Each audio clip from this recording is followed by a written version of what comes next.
भारतीय राज्य व्यवस्था। अध्याय 3। संविधान की प्रमुख विशेषताएं। Salient features of the constitution. भारतीय संविधान तत्वों और मूल भावना की दृष्टि से अद्वितीय है। हालांकि इसके कई तत्व विश्व के विभिन्न संविधानों से उधार लिए गए हैं। भारतीय संविधान के कई ऐसे तत्व हैं जो उसे अन्य देशों के संविधानों से अलग पहचान प्रदान करते हैं। यह बात ध्यान देने योग्य है कि सन 1949 में अपनाए गए संविधान के अनेक वास्तविक लक्षणों में महत्वपूर्ण परिवर्तन हुए हैं। विशेष रूप से 7वें, 42वें, 44वें, 73वें, 74वें, 97वें और 101वें संशोधन में। संविधान में कई बड़े परिवर्तन करने वाले 42वें संविधान संशोधन अधिनियम 1976 को मिनी कॉन्स्टिट्यूशन कहा जाता है। हालांकि केशवानंद भारती मामले 1973 में सर्वोच्च न्यायालय ने व्यवस्था दी थी कि अनुच्छेद 368 के तहत संसद को मिली संवैधानिक शक्ति संविधान के मूल ढांचे को बदलने की अनुमति नहीं देती। संविधान की विशेषताएं। संविधान के वर्तमान रूप में इसकी विशेषताएं निम्नलिखित हैं। नंबर 1, सबसे लंबा लिखित संविधान। संविधान को 2 वर्गों में विभाजित किया गया जाता है। लिखित जैसे अमेरिकी संविधान और अलिखित जैसे ब्रिटेन का संविधान। भारत का संविधान विश्व का सबसे लंबा लिखित संविधान है। यह बहुत बृहद, समग्र और विस्तृत दस्तावेज है। मूल रूप से 1949 में संविधान में एक प्रस्तावना 395 अनुच्छेद 22 भागों में विभक्त और 8 अनुसूचियाँ थीं। वर्तमान में इसमें एक प्रस्तावना 470 अनुच्छेद 25 भागों में विभक्त और 12 अनुसूचियाँ हैं।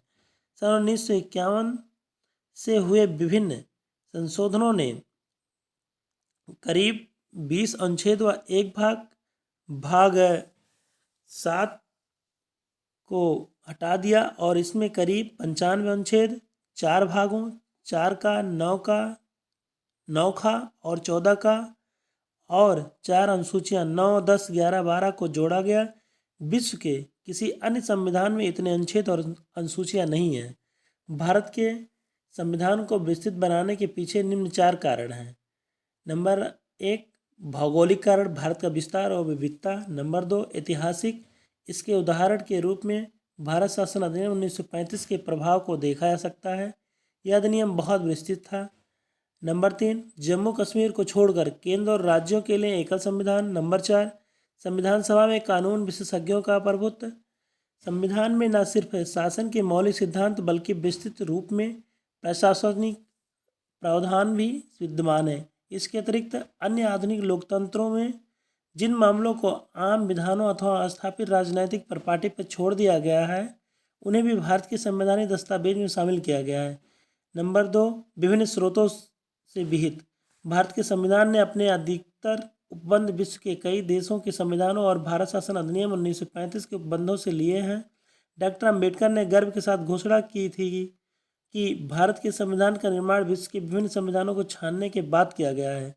संविधान का अधिकांश ढांचा हिस्सा भारत शासन अधिनियम 1935 से लिया गया है। संविधान का दार्शनिक भाग मौलिक अधिकार और राज्य के निर्देशक सिद्धांत क्रमशः अमेरिका और आयरलैंड से प्रेरित हैं। भारतीय संविधान के राजनीतिक भाग कैबिनेट सरकार का सिद्धांत और कार्यपालिका और विधायिका के संबंध का अधिकांश हिस्सा ब्रिटेन के संविधान से लिया गया है।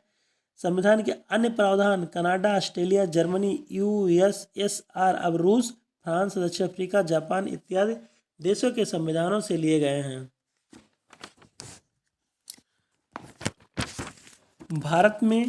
भारत के संविधान पर सबसे बड़ा प्रभाव और भौतिक सामग्री का स्रोत भारत सरकार अधिनियम 1935 रहा है। संघीय व्यवस्था, न्यायपालिका, राज्यपाल, आपातकालीन अधिकार, लोक सेवा आयोग और अधिकतर प्रशासनिक विवरण इसी से लिए गए हैं। संविधान के आधे से अधिक प्रावधान या तो 1935 के अधिनियम के समान है या फिर इससे मिलते जुलते हैं। नंबर 3, नम्यता या अनम्यता का समन्वय। संविधानों का नम्यता और अनम्यता की दृष्टि से भी वर्गीकृत किया जाता है। कठोर या अनम्य संविधान उसे माना जाता है जिनमें संशोधन करने के लिए विशेष प्रक्रिया की आवश्यकता हो। उदाहरण के लिए अमेरिकी संविधान। लचीला या अनम्य संविधान वह कहलाता है जिसमें संशोधन की प्रक्रिया वही हो जैसे किसी आम कानूनों के निर्माण की। जैसे ब्रिटेन का संविधान। भारत का संविधान ना तो लचीला है और ना ही कठोर, बल्कि यह दोनों का मिला जुला रूप है। अनुच्छेद 368 में 2 तरह के संशोधनों का प्रावधान है। नंबर 1, कुछ उपबंधों को संसद में विशेष बहुमत से संशोधित किया जा सकता है। उदाहरण, दोनों सदनों में उपस्थित और मतदान में भाग लेने वाले सदस्यों का 2/3 बहुमत और प्रत्येक सदन में कुल सदस्यों का बहुमत। नंबर 2, कुछ अन्य प्रावधानों को संसद के विशेष बहुमत और कुल राज्यों के आधे से अधिक राज्यों के अनुमोदन से ही संशोधित किया जा सकता है। इसके अलावा संविधान के कुछ प्रावधान आम विधायी प्रक्रिया की तरह संसद में सामान्य बहुमत के माध्यम से संशोधित किए जा सकते हैं। उल्लेखनीय है कि ये संशोधन अनुच्छेद 368 के अंतर्गत नहीं आते। नंबर 4, एकात्मकता की ओर झुकाव के साथ संघीय व्यवस्था।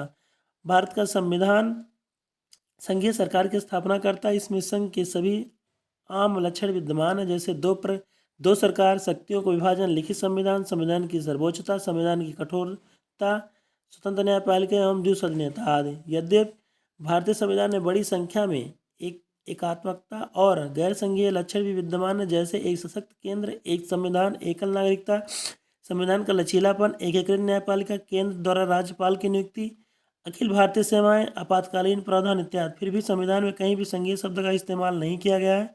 दूसरी ओर अनुच्छेद 1 में भारत का उल्लेख राज्यों के संघ के रूप में किया गया है। इसके दो अभिप्राय हैं। पहला, भारतीय संघ राज्यों के बीच हुए किसी समझौते का निष्कर्ष नहीं है, और दूसरा, किसी भी राज्य को संघ से अलग होने का अधिकार नहीं है। इसी वजह से भारतीय संविधान को निम्नांकित नाम दिए गए हैं, जैसे कि एकात्मकता की भावना में संघ, अर्थ संघ K C Wheare, bargaining federalism Morris Jones, cooperative federalism Granville Austin, federation with centralization agency tendency Ivor Jennings व अन्य। नंबर 5, सरकार का संसदीय रूप। भारतीय संविधान ने अमेरिका की अध्यक्षीय प्रणाली के बजाय ब्रिटेन के संसदीय तंत्र को अपनाया है।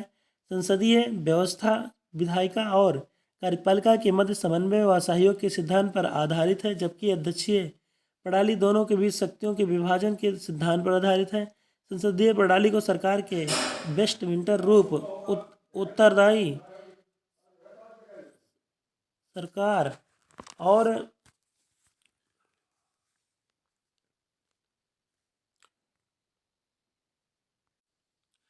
संसदीय प्रणाली को सरकार के वेस्टमिंस्टर रूप, उत्तरदायी सरकार और मंत्रिमंडलीय सरकार के नाम से भी जाना जाता है। संविधान केवल केंद्र में ही नहीं बल्कि राज्य में भी संसदीय प्रणाली की स्थापना करता है। भारत में संसदीय प्रणाली की विशेषताएं निम्नलिखित हैं। नंबर 1, वास्तविक और नाममात्र के कार्यपालकों की उपस्थिति। नंबर 2, बहुमत वाले दल की सत्ता। नंबर 3, विधायिका के समक्ष कार्यपालिका की संयुक्त जवाबदेही। नंबर 4, विधायिका में मंत्रियों की सदस्यता। नंबर 5, प्रधानमंत्री या मुख्यमंत्री का नेतृत्व। नंबर 6, निचले सदन का विघटन, लोकसभा अथवा विधानसभा। हालांकि भारतीय संसदीय प्रणाली बड़े पैमाने पर ब्रिटिश संसदीय प्रणाली पर आधारित है, फिर भी दोनों में कुछ मूलभूत अंतर हैं। उदाहरण के लिए ब्रिटिश संसद की तरह भारतीय संसद संप्रभु नहीं है। इसके अलावा भारत का प्रावधान निर्वाचित व्यक्ति होता है, गणतंत्र है, जबकि ब्रिटेन में उत्तराधिकारी व्यवस्था है। किसी भी संसदीय व्यवस्था में, चाहे वह भारत की हो अथवा ब्रिटेन की, प्रधानमंत्री की भूमिका अत्यंत महत्वपूर्ण हो गई है। जैसे कि राजनीति की जानकारी से प्रधानमंत्री सरकार का नाम देते हैं।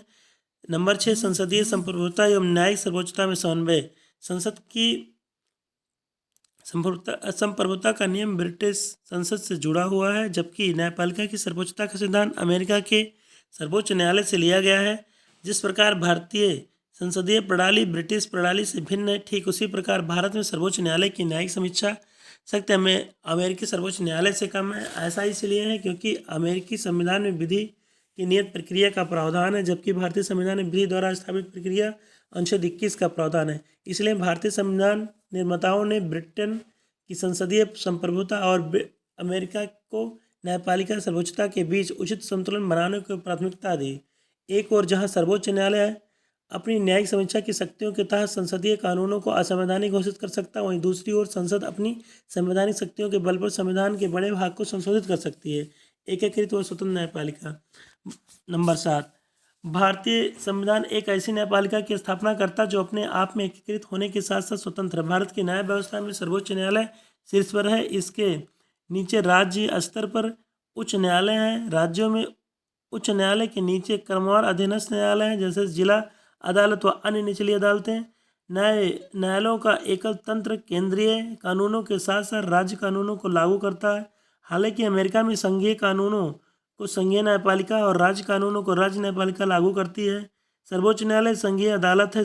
यह शीर्ष न्यायालय है जो नागरिकों के मौलिक अधिकारों की रक्षा की गारंटी देता है और संविधान का संरक्षक। इसलिए संविधान में इसकी स्वतंत्रता के कई प्रावधान किए गए हैं, जैसे न्यायाधीशों के कार्यकाल की सुरक्षा, न्यायाधीशों के लिए निर्धारित सेवा शर्तें, भारत की संचित निधि से सर्वोच्च न्यायालय के सभी खर्चों का वहन, विधायिका में न्यायाधीशों के कामकाज पर चर्चा पर रोक, सेवानिवृत्ति के बाद अदालत में कामकाज पर रोक, अवमानना के लिए दंड देने की शक्ति, कार्यपालिका से न्यायपालिका को अलग रखना इत्यादि। 8वां मौलिक अधिकार। संविधान के तीसरे भाग में 6 मौलिक अधिकारों का वर्णन किया गया है। ये अधिकार है: नंबर 1 समानता का अधिकार, अनुच्छेद 14 से 18। नंबर 2 स्वतंत्रता का अधिकार, अनुच्छेद 19 से 22। नंबर 3 शोषण के विरुद्ध अधिकार, अनुच्छेद 23 से 24। नंबर 4 धार्मिक स्वतंत्रता का अधिकार, अनुच्छेद 25 से 28। नंबर 5 सांस्कृतिक और शिक्षा का अधिकार, अनुच्छेद 29 से 30। नंबर 6 संवैधानिक उपचारों का अधिकार, अनुच्छेद 32। मौलिक अधिकार का उद्देश्य वस्तुतः राजनीतिक लोकतंत्र की भावना को प्रोत्साहन देना है। यह कार्यपालिका और विधायिका के मनमाने कानूनों पर निरोधक की तरह काम करते हैं। उल्लंघन की स्थिति में इन्हें न्यायालय के माध्यम से लागू किया जा सकता है। जिस व्यक्ति के मौलिक अधिकार का हनन हुआ वह सीधे सर्वोच्च न्यायालय की शरण में जा सकता है, जो अधिकारों की रक्षा के लिए बंदी, प्रत्यक्षीकरण, परमादेश, प्रतिषेध, अधिकार परीक्षा व उत्प्रेषण जैसे अभिलेख या रिट जारी कर सकता है। हालांकि मौलिक अधिकार कुछ सीमाओं के दायरे में आते हैं, लेकिन ये अपरिवर्तनीय भी नहीं है। संसद इन्हें संविधान संशोधन अधिनियम के माध्यम से समाप्त कर सकती है अथवा इनमें कटौती भी कर सकती है। अनुच्छेद 2021 द्वारा प्रदत्त अधिकारों को छोड़कर राष्ट्रीय आपातकाल के दौरान इन्हें स्थगित किया सकता है। नंबर 9 राज्य की नीति निषेध सिद्धांत। डॉक्टर बी आर अम्बेडकर के अनुसार राज्य के निषेध सिद्धांत भारतीय संविधान की अनूठी विशेषता है। इनका उल्लेख संविधान के चौथे भाग में किया गया है। इन्हें मोटे तौर पर 3 वर्गों में विभाजित किया सकता है: सामाजिक, गांधीवादी तथा उदार बौद्धिक। निर्देशक तत्वों का कार्य सामाजिक और आर्थिक लोकतंत्र को बढ़ावा देना है। इनका उद्देश्य भारत में एक कल्याणकारी राज्य की स्थापना करना। हालांकि मौलिक अधिकारों की तरह इन्हें कानून रूप में लागू नहीं किया सकता। संविधान में कहा गया है कि देश की शासन व्यवस्था में ये सिद्धांत मौलिक हैं और यह देश की जिम्मेदारी है कि वह कानून बनाते समय इन सिद्धांतों को अपनाए। इसलिए इन्हें लागू करना राज्यों का नैतिक कर्तव्य है, किंतु इनकी पृष्ठभूमि में वास्तविक शक्ति राजनैतिक है। अर्थात जनमत। मिनर्वा मिल्स मामले 1980 में सर्वोच्च न्यायालय ने कहा था कि भारतीय संविधान की नींव मौलिक अधिकारों और निर्देशक सिद्धांतों के संतुलन पर रखी गई है। नंबर 10 मौलिक कर्तव्य। मूल संविधान में मौलिक कर्तव्यों का उल्लेख नहीं किया गया। इन्हें ईश्वर सिंह समिति की सिफारिश के आधार पर 1976 के 42वें संविधान संशोधन के माध्यम से आंतरिक आपातकाल 1975-77 के दौरान शामिल किया गया था। 2002 के 6वें संविधान संशोधन ने एक और मौलिक कर्तव्य को जोड़ा। संविधान के भाग 4 में मौलिक कर्तव्यों का जिक्र किया गया है, जिसमें केवल एक अनुच्छेद 51 का है। इसके तहत प्रत्येक भारतीय का यह कर्तव्य होगा कि वह संविधान, राष्ट्रध्वज और राष्ट्रगान का आदर करे, राष्ट्र की संप्रभुता, एकता और अखंडता की रक्षा करे, हमारी मिश्रित संस्कृति की समृद्ध धरोहर का अनुरक्षण करे, सभी लोगों में आपसी भाईचारे की भावना का विकास करे इत्यादि। मौलिक कर्तव्य नागरिकों को यह याद दिलाते हैं कि अपने अधिकारों का इस्तेमाल करते समय उन्हें याद रखना चाहिए कि उन्हें अपने समाज, देश व अन्य नागरिकों के प्रति कुछ जिम्मेदारियों का निर्वाह भी करना है। निर्देशक तत्वों की तरह कर्तव्यों को भी कानून रूप में लागू नहीं कर सकता। नंबर 11 एक धर्मनिरपेक्ष राज्य। भारत का संविधान धर्मनिरपेक्ष है, इसलिए यह किसी भी धर्म विशेष को भारत के धर्म के तौर पर मान्यता नहीं देता। संविधान के निम्नलिखित प्रावधान भारत के धर्मनिरपेक्ष लक्षणों को दर्शाते हैं। नंबर 1 वर्ष 1976 के 42वें संविधान संशोधन द्वारा संविधान की प्रस्तावना में धर्मनिरपेक्ष शब्द को जोड़ा गया। नंबर 2 प्रस्तावना पर भारतीय नागरिक की आस्था, पूजा अर्चना व विश्वास की स्वतंत्रता की रक्षा करती है। नंबर 3 किसी भी व्यक्ति को कानून के समक्ष समान समझा जाएगा और उसे कानून की समान सुरक्षा प्रदान की जाएगी, अनुच्छेद 14। नंबर 4 धर्म के नाम पर किसी प्रकार का भेदभाव नहीं किया जाएगा, अनुच्छेद 15। नंबर 5 सार्वजनिक सेवाओं में सभी नागरिकों को समान अवसर दिए जाएंगे, अनुच्छेद 16। नंबर 6 हर व्यक्ति को किसी भी धर्म को अपनाने व उसके अनुसार पूजा अर्चना करने का समान अधिकार है, अनुच्छेद 25। नंबर 7 हर धार्मिक समूह अथवा इसके किसी हिस्से को अपने धार्मिक मामलों के प्रबंधन का अधिकार, अनुच्छेद 26। 8वां किसी भी व्यक्ति को किसी भी धर्म विशेष के प्रचार के लिए किसी प्रकार का कर देने के लिए बाध्य नहीं किया जाएगा, अनुच्छेद 27। नंबर 9 किसी भी सरकारी शैक्षिक संस्थान में किसी प्रकार के धार्मिक निर्देश नहीं दिए जाएंगे, अनुच्छेद 28। नंबर 10 नागरिकों के किसी भी वर्ग को अपनी भाषा, लिपि अथवा संस्कृति को संरक्षित रखने का अधिकार, अनुच्छेद 29। नंबर 11 अल्पसंख्यकों को अपनी पसंद के शैक्षिक संस्थानों की स्थापना करने और उन्हें संचालित करने का अधिकार है, अनुच्छेद 30। नंबर 12 राज्य सभी नागरिकों के लिए समान नागरिक संहिता बनाने के लिए प्रयास करेगा, अनुच्छेद 44। धर्मनिरपेक्षता की पश्चिमी अवधारणा धर्म, चर्च और राज्य राजनीति के बीच पूर्ण अलगाव रखती है। धर्मनिरपेक्षता की यह नकारात्मक अवधारणा भारतीय परिवेश से लागू नहीं हो सकती, क्योंकि यहाँ का समाज बौद्ध धर्मवादी है। इसलिए भारतीय संविधान में सभी धर्मों का समान आदर अथवा सभी धर्मों की समान रूप से रक्षा करते हुए धर्मनिरपेक्षता के सकारात्मक पहलू को शामिल किया गया। इसके अलावा संविधान ने विधायिका में धर्म के आधार पर कुर्सी का रक्षण देने वाले पुराने धर्म आधारित प्रतिनिधित्व को भी समाप्त कर दिया है। हालांकि संविधान अनुसूचित जाति और जनजाति को उचित प्रतिनिधित्व प्रदान करने के लिए अस्थायी आरक्षण प्रदान करता है। नंबर 12, सार्वभौम वयस्क मताधिकार। भारतीय संविधान द्वारा राज्य विधानसभा और लोकसभा के चुनाव के आधार स्वरूप सार्वभौम वयस्क मताधिकार को अपनाया गया है। हर वह व्यक्ति जिसकी उम्र कम से कम 18 वर्ष है, उसे धर्म, जाति, लिंग, साक्षरता अथवा संप्रदाय इत्यादि के आधार पर कोई भेदभाव किए बिना मतदान करने का अधिकार है। वर्ष 1989 में 61वें संविधान संशोधन अधिनियम 1988 द्वारा मतदान करने की उम्र को 21 वर्ष से घटाकर 18 वर्ष कर दिया गया था। देश के बृहद आकार, जनसंख्या, उच्च गरीबी, सामाजिक असमानता, अशिक्षा आदि को देखते हुए संविधान निर्माताओं द्वारा सार्वभौम वयस्क मताधिकार को संविधान में शामिल करना एक साहसिक और सराहनीय प्रयोग था। वयस्क मताधिकार लोकतंत्र का बड़ा आधार देने के साथ साथ आम जनता के स्वाभिमान में वृद्धि करता है, समानता के सिद्धांत को लागू करता है, अल्पसंख्यकों को अपने हितों की रक्षा करने का अवसर देता है तथा कमजोर वर्गों के लिए नई आशाएं और प्रत्याशा जगाता है। नंबर 13, एकल नागरिकता। यद्यपि भारतीय संविधान फेडरल है और दो लक्षणों एकल और संघीय का प्रतिनिधित्व करता है, मगर इसमें केवल एकल नागरिकता का प्रावधान है, अर्थात भारतीय नागरिकता। दूसरी ओर अमेरिका जैसे देशों में प्रत्येक व्यक्ति के पास न केवल देश की नागरिकता होती बल्कि वह जिस राज्य में रहता है उसकी भी नागरिकता होती है। इसलिए वह अधिकारों के दो समूहों का लाभ उठाता है, पहला राष्ट्रीय सरकार द्वारा प्रदत्त तथा दूसरा राज्य सरकार द्वारा प्रदत्त। भारत में सभी नागरिकों, चाहे वह किसी भी राज्य में पैदा हुए हो या रहते हो, संपूर्ण देश में नागरिकता के समान राजनीतिक और नागरिक अधिकार प्राप्त होते हैं और उनमें कोई भेदभाव नहीं किया जाता। सभी नागरिकों के लिए एकल नागरिकता और समान अधिकारों के संवैधानिक प्रावधानों के बावजूद भारत में सांप्रदायिक दंगे, वर्ग संघर्ष, जातिगत युद्ध, भाषाई विवाद और निजातीय विवाद होते रहे हैं। इसका अर्थ यह है कि संविधान के निर्माताओं ने एकीकृत और संगठित भारत राष्ट्र के निर्माण का जो सपना देखा था वह पूरी तरह पूरा नहीं हो पाया है। नंबर 14, स्वतंत्र निकाय। भारतीय संविधान न केवल विधायिका, कार्यपालिका व सरकार, केंद्र और राज्य तथा न्यायिक अंग भी उपलब्ध कराता है, बल्कि यह कुछ स्वतंत्र निकायों की स्थापना भी करता है। इन्हें संविधान ने भारत सरकार को लिखे लोकतांत्रिक तंत्र के महत्वपूर्ण स्तंभों के रूप में परिकल्पित किया है। ऐसे कुछ स्वतंत्र निकाय निम्नलिखित हैं। नंबर 1, संसद तथा राज्य विधानसभाओं, भारत के राष्ट्रपति और भारत के उपराष्ट्रपति के लिए स्वतंत्र और निष्पक्ष चुनाव सुनिश्चित करने हेतु निर्वाचन आयोग। नंबर 2, राज्य और केंद्र सरकार के खातों के अंकेक्षण के लिए भारत का नियंत्रक एवं महालेखाकार। ये जनता के पैसे के संरक्षक होते हैं और सरकार द्वारा किए गए खर्चों की वैधानिकता और उनके उचित होने पर टिप्पणी करते हैं। नंबर 3, संघ लोक सेवा आयोग अखिल भारतीय सेवाओं व उच्च स्तरीय केंद्रीय सेवाओं के लिए भारतीय परीक्षाओं का आयोजन करता है तथा अनुशासनात्मक मामलों पर राष्ट्रपति को सलाह देता है। नंबर 4, राज्य लोक सेवा आयोग, जिसका काम हर राज्य में राज्य सेवाओं के लिए भर्ती परीक्षाओं का आयोजन करना व अनुशासनात्मक मामलों पर राज्यपाल को सलाह देना है। विभिन्न प्रावधानों तथा कार्यकाल की सुरक्षा, निर्धारित सेवा शर्तें, भारत के संचित निधि, प्रभारित विभिन्न व्यय आदि के माध्यम से संविधान इन निकायों की स्वतंत्रता सुनिश्चित करता है। नंबर 15, आपातकालीन प्रावधान। आपातकाल की स्थिति से प्रभावशाली ढंग से निपटने के लिए भारतीय संविधान में राष्ट्रपति के लिए वृहद आपातकालीन प्रावधान की व्यवस्था है। इन प्रावधानों को संविधान में शामिल करने का उद्देश्य देश की संप्रभुता, एकता, अखंडता और सुरक्षा, संविधान एवं देश के लोकतांत्रिक ढांचे को सुरक्षा प्रदान करना। संविधान में 3 प्रकार के आपातकाल की विवेचना की है। नंबर 1, राष्ट्रीय आपातकाल, युद्ध, आक्रमण अथवा सशस्त्र विद्रोह में से पैदा हुई राष्ट्रीय अशांति की अवस्था, अनुच्छेद 352। नंबर 2, राज्य में आपातकाल, राष्ट्रपति शासन, राज्यों में संवैधानिक तंत्र की असफलता, अनुच्छेद 356, या केंद्र के निर्देशों का अनुपालन करने में असफलता, अनुच्छेद 365। नंबर 3, वित्तीय आपातकाल, भारत की वित्तीय स्थिरता या प्रत्यक्ष संकट में हो, अनुच्छेद 360। आपातकाल के दौरान देश की पूरी सत्ता केंद्र सरकार के हाथों में आ जाती है और राज्य केंद्र के नियंत्रण में चले जाते हैं। इसमें संविधान में संशोधन किए बगैर देश का ढांचा संघीय से एकात्मक हो जाता है।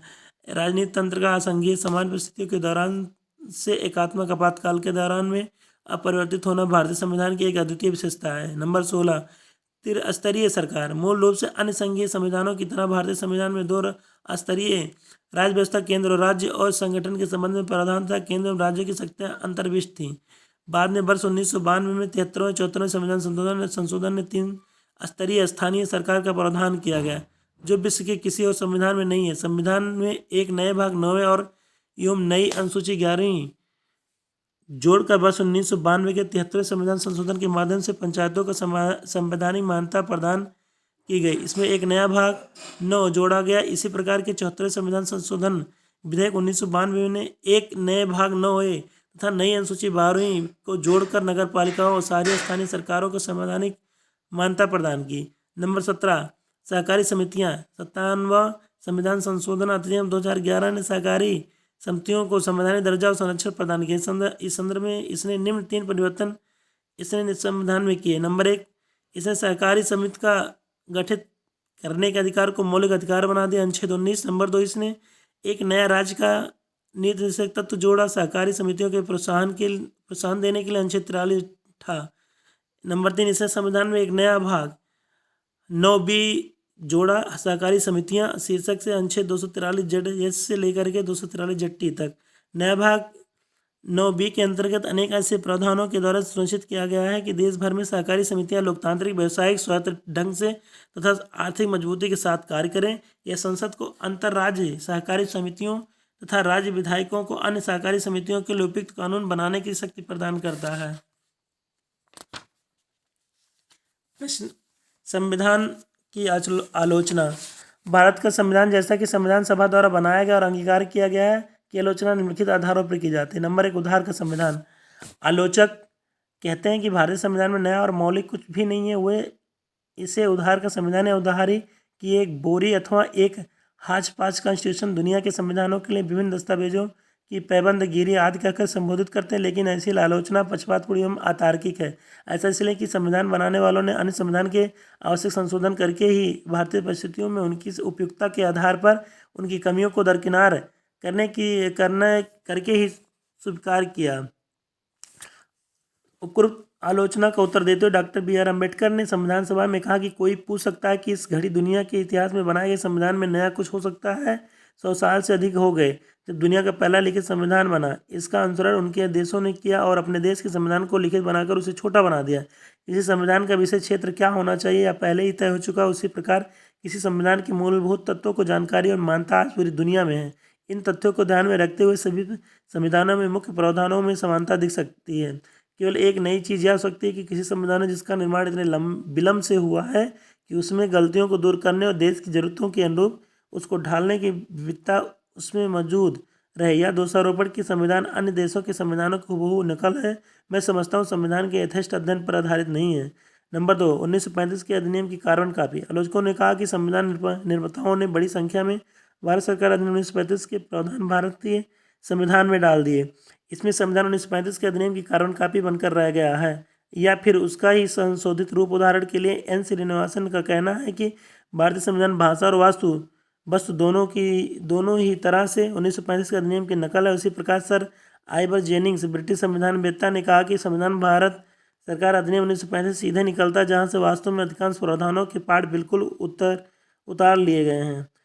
पुनः P.R. देशमुख संविधान सभा सदस्य ने टिप्पणी की कि संविधान अनिवार्यता भारत सरकार अधिनियम 1935 ही है, बस OS मताधिकार उसमें जुड़ गया है। उपरोक्त आलोचनाओं का उत्तर संविधान में B.R. अम्बेडकर ने इस प्रकार दिया कि जहां तक इस आरोप की बात है कि प्रारूप संविधान में भारत सरकार अधिनियम 1935 का अच्छा खासा हिस्सा शामिल कर लिया गया है, मैं क्षमा याचना नहीं करूँगा। उधार लेने में कुछ भी लज्जास्पद नहीं है। इसमें साहित्यिक चोरी शामिल नहीं है। संविधान के मूल विचारों पर किसी का एकस राजस्व पेटेंट राइट्स नहीं है। मुझे खेद इस बात के लिए है कि भारत सरकार अधिनियम 1935 से लिए गए प्रावधान अधिकतर प्रशासनिक विवरणों से संबंधित है। नंबर 3, गैर भारतीय अथवा भारतीयता विरोधी। आलोचकों के अनुसार भारत का संविधान गैर भारतीय या भारतीयता विरोधी है क्योंकि यह भारत की राजनीतिक परंपराओं अथवा भावनाओं का प्रतिनिधित्व नहीं करता। उनका कहना है कि संविधान की प्रकृति विदेशी है, जिससे यह भारतीय परिस्थितियों के लिए अनुयुक्त एवं अकारण है। इस संदर्भ में हनुमंथया संविधान सभा सदस्य ने टिप्पणी की, हम बीड़ा या विस्तार का संगीत चाहते थे, लेकिन हम एक इंग्लिश बैंड का संगीत सुन रहे हैं। ऐसा इसलिए कि हमारे संविधान निर्माता उसी प्रकार से शिक्षित हुए। उसी प्रकार लोकनाथ मिश्रा एक अन्य संविधान सभा सदस्य ने संविधान की आलोचना करते हुए इसे पश्चिम का दासोत अनुकरण बल्कि पश्चिम को दासोत आत्मसमर्पण कहा। लक्ष्मी नारायण साहू एक अन्य संविधान सभा सदस्य का कहना था, जिन आदर्शों पर यह प्रारूप संविधान गढ़ा गया, भारत की मूलभूत आत्मा उनमें प्रकट नहीं होती है। संविधान उपयुक्त सिद्ध नहीं नहीं होगा और लागू होने के फौरन बाद ही टूट जाएगा। नंबर 4, गांधीवाद से दूर संविधान। आलोचकों के अनुसार भारत का संविधान गांधीवादी दर्शन और मूल्यों को प्रतिबंधित नहीं करता, जबकि गांधी जी हमारे राष्ट्रपिता हैं। उनका कहना था कि संविधान ग्राम पंचायत, जिला पंचायतों के आधार पर निर्मित होना चाहिए था। इस संदर्भ में वही सदस्य के हनुमंथैया ने कहा, यह वही संविधान है जिससे महात्मा गांधी कभी नहीं चाहते, ना ही संविधान पर उन्होंने विचार किया होगा। टी प्रकाशम संविधान सभा के एक और सदस्य इसी कमी का कारण गांधी जी के आंदोलन में अम्बेडकर की सभ्यता नहीं होना तथा साथ ही गांधीवादी विचारों के प्रति उनका तीव्र विरोध को वे बताते हैं।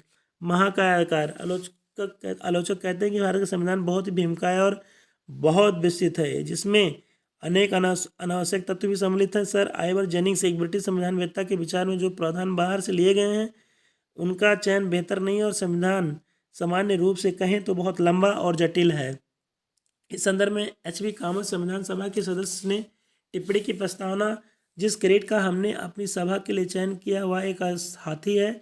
यह शायद इस तथ्य के अनुरूप ही है कि हमारा संविधान भी दुनिया में बने तमाम संविधानों में सबसे भीमकाय है। उन्होंने यह भी कहा कि मुझे विश्वास है सदन इस पर सहमत नहीं होगा कि हमने एक हाथीनुमा संविधान बनाया है। नंबर 6, वकीलों का स्वर्ग। आलोचकों के अनुसार भारत का संविधान अत्यंत विधिवादितापूर्ण अथवा बहुत जटिल है। उनके विचार में जिस कानूनी भाषा और मुहावरों को शामिल किया है उनके चलते संविधान एक जटिल दस्तावेज बन गया है। वहीं सर आइवर जेनिंग्स इसे वकीलों का स्वर्ग कहते हैं। इस संदर्भ में एच.के. माहेश्वरी, संविधान सभा के सदस्य का कहना था, प्रारूप लोगों को अधिक मुकदमेबाज बनाता है। वे इस अदालतों की ओर अधिक उन्मुख होंगे, वे कम सत्यनिष्ठ होंगे और सत्य और अहिंसा के तरीकों का पालन वे नहीं करेंगे। यदि मैं ऐसा कह सकूं तो यह प्रारूप वास्तव में वकीलों का स्वर्ग है। यह वाद या मुकदमों की व्यापक संभावना खोलता है और हमारे योग्य और बुद्धिमान वकीलों के हाथ में बहुत सारा काम देने वाला है। उसी प्रकार संविधान सभा के अन्य सदस्य पी.आर. देशमुख ने कहा कि मैं यह कहना चाहूँगी, सदन की समझ डॉक्टर अम्बेडकर ने जो अनुच्छेदों का प्रारूप प्रस्तुत किया है मेरी समझ से अत्यंत भारी भरकम है, जैसा कि एक भारी भरकम जिल्द वाला विधि ग्रंथ को हो। संविधान से संबंधित कोई दस्तावेज इतना अधिक अनावश्यक विस्तार अथवा शब्दाडंबर का इस्तेमाल नहीं करता। शायद उनके लिए ऐसे दस्तावेज को तैयार करना कठिन था, जिससे मेरी समझ से इसे एक विधि ग्रंथ नहीं बल्कि एक सामाजिक राजनीतिक दस्तावेज होना था, एक जीवंत स्पंदन युक्त जीवनदायी दस्तावेज। लेकिन हमारा दुर्भाग्य कि ऐसा नहीं हुआ और हम शब्दों से लद गए जिन्हें बहुत आसानी से हटाया जा सकता था। भारतीय संविधान पर एक नज़र।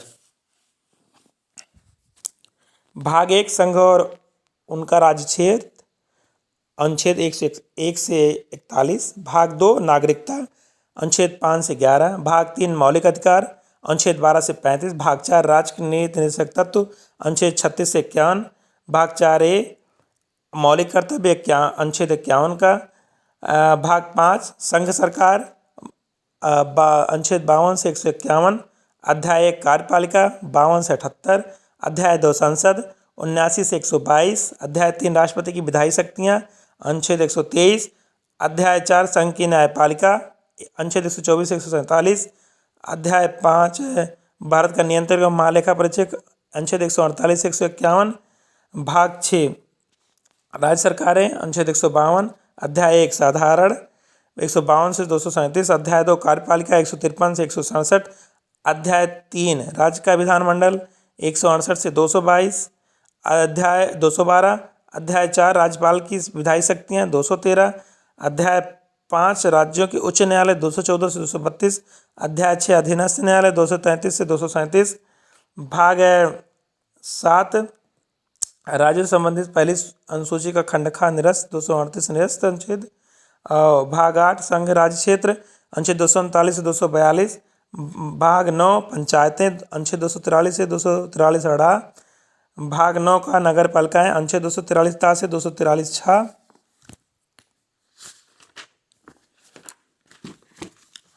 भाग 9 खा, सहकारी समितियां, अनुच्छेद 243 जड़ियत से 243 जड़टी। भाग 9, अनुसूचित और जनजातीय क्षेत्र, अनुच्छेद 244 से 244 का। भाग 11, संघ और राज्यों के बीच संबंध, अनुच्छेद 245 263। अध्याय 1, विधायी संबंध, अनुच्छेद 245 से 255। और अध्याय 2, प्रशासनिक संबंध, अनुच्छेद 256 से 263। भाग 12, वित्त, संपत्ति, संविदाएं और वाद, अनुच्छेद 264 से अनुच्छेद 300A। अध्याय 1 वित्त 264 291। अध्याय 2 ऋण लेना 292 से 293।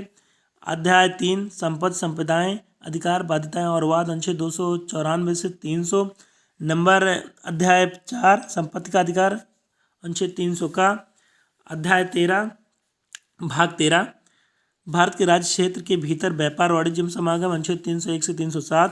भाग 14 संघ और राज्यों के अधीन सेवाएं अनुच्छेद 308 से 323। अध्याय 1 सेवाएं 308 से 314। अध्याय 2 लोक सेवा आयोग 315 से 323। भाग 14 का अधिकरण अनुच्छेद 323 का से 323 का। भाग 15 निर्वाचन अनुच्छेद 324 से 339 का। भाग 16 कुछ वर्गों से संबंधित विशेष प्रावधान अनुच्छेद 330 से 342 का।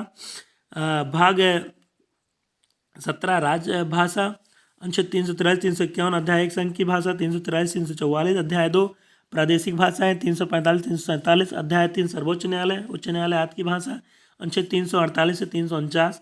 अध्याय 4 विशेष निर्देश अनुच्छेद 348 349 350 351। भाग 18 आपातबंद 352 से 360। भाग 19 परकेड़ 361 से 367। भाग 20 संविधान का संशोधन 368। भाग 21 अस्थायी संक्रमणशील और विशेष उपबंध अनुच्छेद 369 से 392। भाग 22 संक्षिप्त नाम प्रारंभ हिंदी में प्राधिकृत पाठ और निरसन टिप्पणी। भाग 6 भाग खा राज्यों संबंधित को 7वें संविधान संशोधन अधिनियम 1956 द्वारा विलोपित कर दिया गया था। दूसरी ओर भाग 14 तथा भाग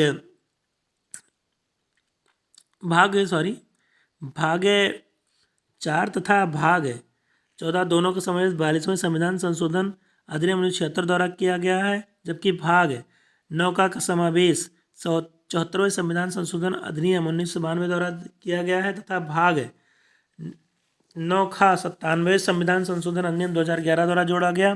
भारतीय संविधान के महत्वपूर्ण अनुच्छेदों पर एक नज़र। अनुच्छेद 1 संघ का नाम और राज्य। अनुच्छेद 3 नए राज्यों का निर्माण और वर्तमान राज्यों के क्षेत्रों सीमाओं या नामों में परिवर्तन। अनुच्छेद 13 मूल अधिकारों को असंगत या उनका अल्पीकरण करने वाली विधियां। नया अनुच्छेद 14 विधि की समसमानता। अनुच्छेद 16 लोक नियोजन के विषय में अवसर की समता। अनुच्छेद 17 अप्रस्तुतता का अंत। अनुच्छेद 19 वाक स्वतंत्र और आदि विषय कुछ अधिकारों का संरक्षण। अनुच्छेद 21 प्राण और दैहिक स्वतंत्रता का संरक्षण। अनुच्छेद 21 का प्राथमिक शिक्षा अधिकार। अनुच्छेद 25 अंतःकरण की और धर्म के अबाध रूप से मान्य आचरण और प्रचार करने की स्वतंत्रता। अनुच्छेद 30 शिक्षा संस्थानों की स्थापना और प्रशासन करने का अल्पसंख्यक वर्गों का अधिकार। अनुच्छेद 31 गा कुछ निर्देशक तत्वों को प्रभावित करने वाली विधियों की व्यावृत्ति। अनुच्छेद 32 मौलिक अधिकारों को प्रवर्तित करने के लिए रिट सहित उपचार। अनुच्छेद 38 राज्य लोक कल्याण के वृद्धि के लिए सामाजिक व्यवस्था बनाया गया। अनुच्छेद 40 ग्राम पंचायतों का संगठन। अनुच्छेद 44 नागरिकों के लिए एक समान नागरिक संहिता। अनुच्छेद 45 6 से कम आयु वाले बालकों के लिए निःशुल्क और अनिवार्य शिक्षा को बंद। अनुच्छेद 46 अनुसूचित जातियों अनुसूचित जनजातियों और अन्य कमजोर वर्गों के शिक्षा और अर्थ संबंधी हितों की वृद्धि। अनुच्छेद 50 कार्यपालिका से न्यायपालिका का पृथक्करण। अनुच्छेद 51 अंतर्राष्ट्रीय शांति और सुरक्षा की वृद्धि। अनुच्छेद 51 का मौलिक कर्तव्य। अनुच्छेद 72 क्षमा आदि की और कुछ मामलों में दंडादेश के निलंबन परिहार या लवकरण की राष्ट्रपति की शक्ति। अनुच्छेद 74 राष्ट्रपति को सहायता और सलाह देने के लिए मंत्रिपरिषद। अनुच्छेद 78 राष्ट्रपति को जानकारी देने आदि के संबंध में प्रधानमंत्री के कर्तव्य। अनुच्छेद 110 धन विधेयक की परिभाषा। अनुच्छेद 112 वार्षिक वित्तीय विवरण। अनुच्छेद 123 संसद के शांतकाल में अध्यादेश प्रख्यापित करने की राष्ट्रपति की शक्ति। अनुच्छेद 143 उच्चतम न्यायालय से परामर्श करने की राष्ट्रपति की शक्ति। अनुच्छेद 155 राज्यपाल की नियुक्ति। अनुच्छेद 161 क्षमा आदि और कुछ मामलों में दंडादेश के निलंबन परिहार या लवकरण की राज्यपाल की शक्ति। अनुच्छेद 163 राज्यपाल को सहायता और सलाह देने के लिए मंत्रिपरिषद। अनुच्छेद 167 राज्यपाल को जानकारी देने आदि के संबंध में मुख्यमंत्री कर्तव्य। अनुच्छेद 169 राज्यों में विधान परिषदों को उत्साधन या सृजन। अनुच्छेद 200 विधायकों पर अनुमति। अनुच्छेद 213 विधानमंडल के प्रशांतकाल में अध्यादेश प्रख्यापित करने की राज्यपाल की शक्ति। अनुच्छेद 226 कुछ रिटें निकालने की उच्च न्यायालय की शक्ति। अनुच्छेद 239 काका दिल्ली के संबंध में विशेष उपबंध। अनुच्छेद 249 राज्य सूची के विषय के संबंध में राष्ट्रीय हित में कानून बनाने की संसद की शक्ति। अनुच्छेद 262 अंतर्राज्यीय नदियों या नदी घाटियों की जल संबंधी विवादों का न्याय निर्णय। अनुच्छेद 263 अंतर्राज्यीय परिषद के संबंध में बंद। अनुच्छेद 265 विधि के प्राधिकार के बिना करों का निरूपण न किया जाना। अनुच्छेद 275 कुछ राज्यों को संघ से अनुदान। अनुच्छेद 280 वित्त आयोग। अनुच्छेद 300 वाद और कार्रवाइयाँ। अनुच्छेद 300 का विधि के प्राधिकार के बिना व्यक्तियों को संपत्ति से वंचित न किया जाना, संपत्ति का अधिकार। अनुच्छेद 311 संघ या राज्य के अधीन सिविल हैसियत में नियोजित व्यक्तियों का पदच्युत किया जाना, पद से हटाया जाना या पदोन्नत करना। अनुच्छेद 312 अखिल भारतीय सेवाएं। अनुच्छेद 315 संघ और राज्यों के लिए लोक सेवा आयोग। अनुच्छेद 320 लोक सेवा आयोगों के कृत्य। अनुच्छेद 323 का प्रशासनिक अधिकरण। अनुच्छेद 324 निर्वाचनों के अधीक्षण, निर्देशन और नियंत्रण का निर्वाचन आयोग में निहित होना। अनुच्छेद 330 लोकसभा में अनुसूचित जातियों और अनुसूचित जनजातियों के लिए स्थानों का आरक्षण। अनुच्छेद 335 सेवाओं और पदों के लिए अनुसूचित जातियों और जनजातियों के दावे। अनुच्छेद 352 आपात स्थिति की घोषणा, राष्ट्रीय आपातकाल। अनुच्छेद 356 राज्यों में संवैधानिक तंत्र के विफल हो जाने की दशा में उपबंध। अनुच्छेद 360 वित्तीय आपात स्थिति के बारे में उपबंध। अनुच्छेद 365 संघ द्वारा दिए गए निर्देशों का अनुपालन करने में या उनको प्रभावी करने में असफलता का प्रभाव। अनुच्छेद 368 संविधान का संशोधन करने की संसद की शक्ति और उसके लिए प्रक्रिया। अनुच्छेद 370 जम्मू कश्मीर राज्य के संबंध में अस्थायी उपबंध। संविधान की अनुसूचियों पर एक नज़र। प्रथम अनुसूची राज्यों के नाम और उनके न्यायिक क्षेत्र, संघ राज्य क्षेत्रों के नाम और उनकी सीमाएं। अनुच्छेद 1 और 1 एवं 4। दूसरी अनुसूची प्रलब्धियों पर भत्ते, विशेष अधिकार और इससे संबंधित प्रावधान। भारत के राष्ट्रपति। नंबर 2 राज्यों के राज्यपाल। नंबर 3 लोकसभा के अध्यक्ष और उपाध्यक्ष। नंबर 4 राज्यपाल के सभापति और उपसभापति। नंबर 5 राज्य विधानसभाओं के अध्यक्ष और उपाध्यक्ष। नंबर 6 राज्य विधान परिषदों के सभापति और उपसभापति। नंबर 7 सर्वोच्च न्यायालय के न्यायाधीश। नंबर 8 उच्च न्यायालयों के न्यायाधीश। नंबर 9 भारत के न्यायान्तरक एवं महालेखा परीक्षक। तीसरी अनुसूची इसमें विभिन्न उम्मीदवारों द्वारा ली जाने वाली शपथ या प्रतिज्ञान के प्रारूप दिए गए हैं। ये उम्मीदवार हैं संघ के मंत्री, संसद के लिए निर्वाचन हेतु अभ्यर्थी। नंबर 3 संसद के सदस्य। नंबर 4 सर्वोच्च न्यायालय के न्यायाधीश। नंबर 5 भारत के नियंत्रक एवं महालेखा परीक्षक। नंबर 6 राज्य मंत्री। नंबर 7 राज्य विधानमंडल के लिए निर्वाचन के लिए अभ्यर्थी। नंबर 8 राज्य विधानमंडल के सदस्य। नंबर 9 उच्च न्यायालयों के न्यायाधीश। चौथी अनुसूची राज्यों और केंद्रशासित प्रदेशों के लिए राज्यसभा में सीटों का आवंटन। पांचवी अनुसूची अनुसूचित और जनजातीय क्षेत्रों के प्रशासन तथा नियंत्रण के बारे में बंद। अनुच्छेद 244। छठी अनुसूची असम, मेघालय, त्रिपुरा और मिजोरम राज्यों के जनजातीय क्षेत्रों के प्रशासन के बारे में उपबंध। सातवीं अनुसूची संघ सूची मूल रूप से 97 मगर फिलहाल 98 विषय। राज्य सूची मूल रूप से 66 मगर फिलहाल 59 विषय था। समवर्ती सूची मूल रूप से 47 फिलहाल 52 विषय के संदर्भ में राज्य और केंद्र की मध्य शक्तियों के विभाजन। आठवीं सूची संविधान द्वारा मान्यता प्राप्त भाषाएं मूल रूप से 14 मगर फिलहाल 22 ये भाषाएं हैं। असमिया, बांग्ला, बोडो, डोगरी, गुजराती, हिंदी, कन्नड़, कश्मीरी, कोंकणी, मैथिली, मलयालम, मणिपुरी, मराठी, नेपाली, ओडिया, पंजाबी, संस्कृत, संथाली, सिंधी, तमिल, तेलुगु तथा उर्दू। सिंधी भाषा को 1967 के 21वें संशोधन अधिनियम द्वारा जोड़ा गया था। कोंकणी, मणिपुरी और नेपाली को 1992 के 71वें संशोधन अधिनियम द्वारा और बोडो, डोगरी, मैथिली और संथाली को 2003 के 92वें संशोधन अधिनियम द्वारा जोड़ा गया था। उड़िया का नाम बदलकर 2011 में ओडिया कर दिया। नवीं अनुसूची भू सुधारों और जमींदारी प्रणाली के उन्मूलन से संबंधित राज्य विधानमंडलों और अन्य मामलों से संबंधित संसद के अधिनियम और विनियम मूलतः 13 परंतु वर्तमान में 282 अनुसूची को पहले संशोधन 1951 द्वारा मूल अधिकारों के उल्लंघन के आधार पर न्यायिक समीक्षा से इसमें सम्मिलित कानूनों से इसे बचाने के लिए जोड़ा गया था तथा वर्ष 2007 में उच्चतम न्यायालय ने निर्णय दिया कि इस अनुसूची में 24 अप्रैल 1975 के बाद सम्मिलित कानूनों की न्यायिक समीक्षा की जा सकती है। 10वीं अनुसूची दल बदल के आधार पर संसद और विधानसभा के सदस्यों की निरर्हता के बारे में उपबंध। इस अनुसूची को 52वें संविधान संशोधन ने 1985 द्वारा जोड़ा गया। इसे दल परिवर्तन रोधी कानून भी कहा जाता है। 11वीं अनुसूची पंचायत की शक्तियाँ, प्राधिकार और जिम्मेदारियाँ। इसमें 29 विषय। इस अनुसूची को 73वें संविधान संशोधन अधिनियम 1992 द्वारा जोड़ा गया। 12वीं अनुसूची नगर पालिकाओं की शक्ति, प्राधिकार और जिम्मेदारियाँ। इसमें 18 विषय हैं। इस अनुसूची को 74वें संविधान संशोधन अधिनियम 1992 द्वारा जोड़ा गया। संविधान के स्रोत एक नज़र में। भारत शासन अधिनियम 1935। लीगी विशेषताएं। संघीय तंत्र, राज्यपाल का कार्यालय, न्यायपालिका, लोक सेवा आयोग, आपातकालीन उपबंध और प्रशासनिक विवरण। ब्रिटेन का संविधान। संसदीय शासन, विधि का शासन, विधायी प्रक्रिया, एकल नागरिकता, मंत्रिमंडल प्रणाली, परमाधिकार लेख, संसदीय विशेषाधिकार और द्विसदनवाद। नंबर 3 संयुक्त राज्य अमेरिका का संविधान। मूल अधिकार, न्यायपालिका की स्वतंत्रता, न्यायिक पुनरावलोकन का सिद्धांत, उपराष्ट्रपति का पद, उच्चतम न्यायालय और उच्च न्यायालय के न्यायाधीशों का पद से हटाया जाना और राष्ट्रपति पर महाभियोग। नंबर 4 आयरलैंड का संविधान। राज्य के नियत निषेध सिद्धांत, राष्ट्रपति की निर्वाचन पद्धति और राज्यसभा के लिए सदस्यों का नामांकन। नंबर 5 कनाडा का संविधान। सशक्त केंद्र के साथ संघीय व्यवस्था, आवश्यक शक्तियों का केंद्र में निहित होना, केंद्र द्वारा राज्य के राज्यपालों की नियुक्ति और उच्चतम न्यायालय का परामर्शी न्याय निर्णय। नंबर 6, ऑस्ट्रेलिया का संविधान। समवर्ती सूची, व्यापार, वाणिज्य और समागम की स्वतंत्रता और संसद के दोनों सदनों की संयुक्त बैठक। जर्मनी का वायुमंडल संविधान। आपातकाल के समय मूल अधिकारों का स्थगन। सोवियत संघ पूर्ववर्ती का संविधान। मूल कर्तव्य और प्रस्तावना में न्याय, सामाजिक, आर्थिक एवं राजनीतिक आदर्श। फ्रांस का संविधान गणतंत्रात्मक और प्रस्तावना में स्वतंत्रता, समता, बंधुता के आदर्श। दक्षिण अफ्रीका संविधान संविधान संशोधन की प्रक्रिया और राज्यसभा के सदस्यों का निर्वाचन। जापान का संविधान विधि द्वारा स्थापित प्रक्रिया। इस प्रकार संविधान की प्रमुख विशेषताएं अध्याय समाप्त हुआ।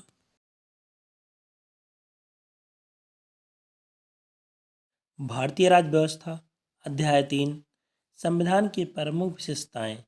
Salient features of the constitution. भारतीय संविधान तत्वों और मूल भावना की दृष्टि से अद्वितीय है। हालांकि इसके कई तत्व विश्व के विभिन्न संविधानों से उधार लिए गए हैं। भारतीय संविधान के कई ऐसे तत्व हैं जो उसे अन्य देशों के संविधानों से अलग पहचान प्रदान करते हैं। यह बात ध्यान देने योग्य है कि सन 1949 में अपनाए गए संविधान के अनेक वास्तविक लक्षणों में महत्वपूर्ण परिवर्तन